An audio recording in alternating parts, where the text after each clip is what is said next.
Agi mong inaaway ang inay eh.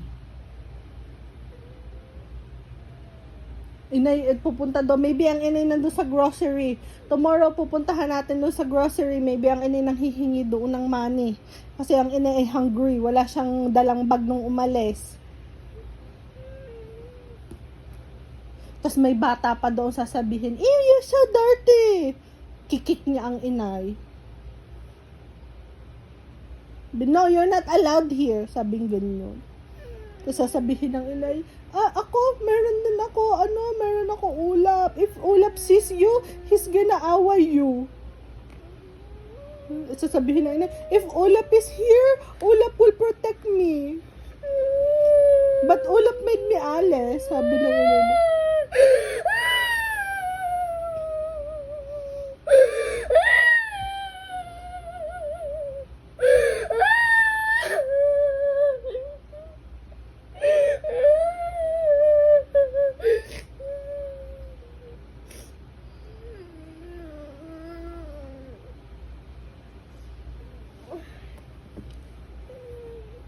Wawa naman ang inay.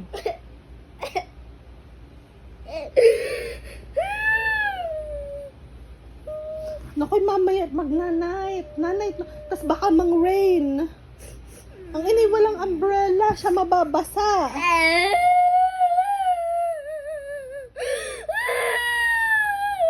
Tas mag-night. Sasabihin ng inay, I'm so cold. Ako wala kumot.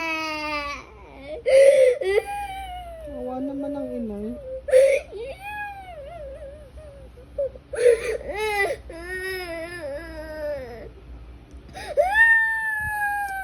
Should we hanap inay?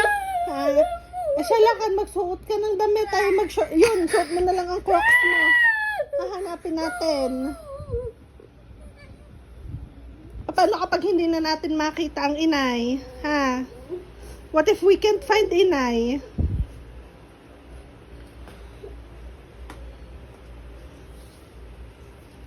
What are we gonna do if we can't find inay? Ha?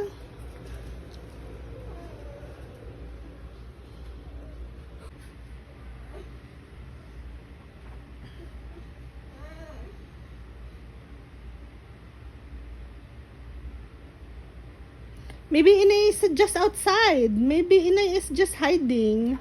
Check mo. Maybe she's there. Help me what? Come with you where? Hanap ang inay? Wala na. Ang inay nang alis na. How are we gonna find her? Where are we gonna find her?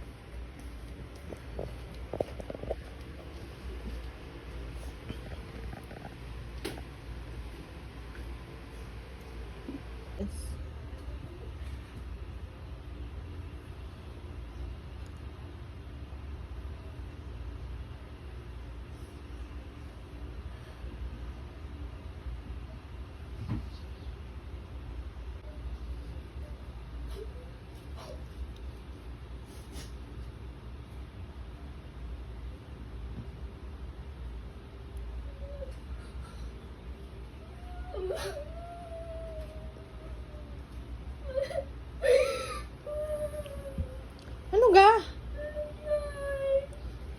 Ba, ikaw inaway mo na ng inaway.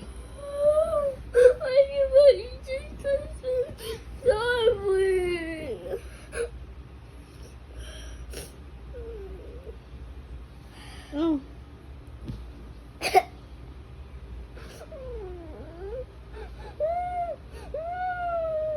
Iyak ka kapag wala. Kapag naman nandito lagi ayaw mo, kikis lamang hindi mo mapakis.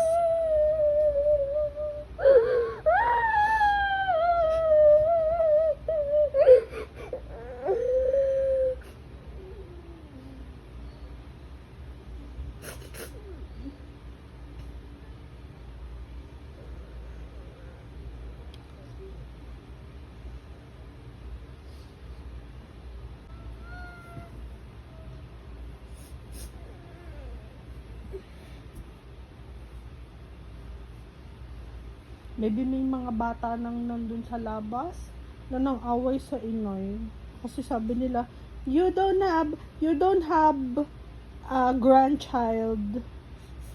Sabi, you're by yourself. Sabi ganyan ng mga bata.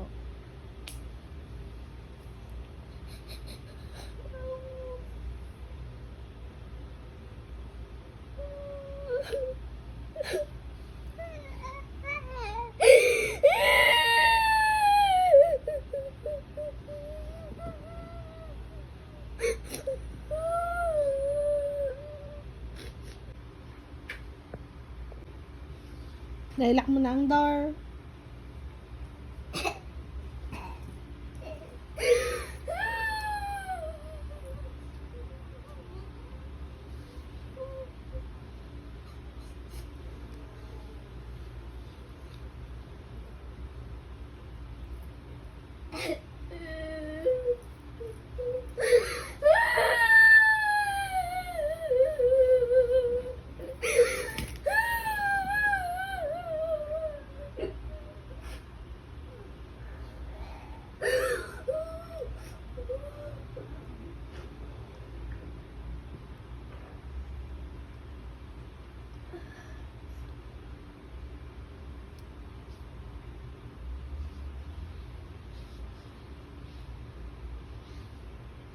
I wonder where Inay will sleep.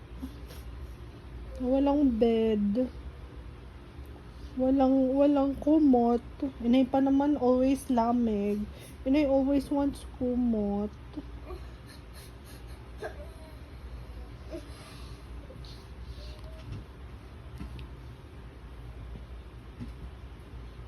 Mang-pray ko kay Papa Jesus. Sabi mo sana ang Inay mangkambak na.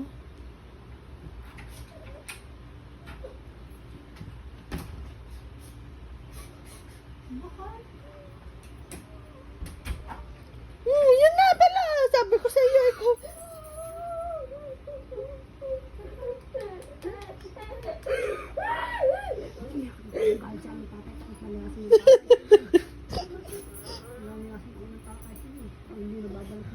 Kaya ako balik, ako pinalayas din ng super. Sabi ako daw, balik. Sabi ng super, nalilimutan daw